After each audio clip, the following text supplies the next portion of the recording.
sa isang magandang kumpanya, kailangan mo lang is 2 valid IDs, birth certificate if you are single, and marriage certificate if you are married.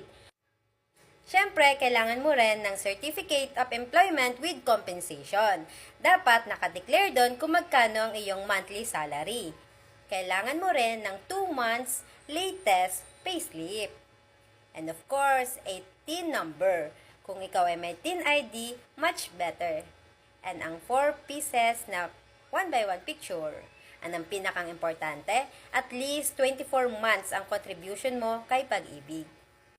Thank you, Madam Roslyn, and God bless. So for more information sa Urban Deca Homes Ortigas, kindly follow my TikTok account and my Facebook page. Thank you and God bless.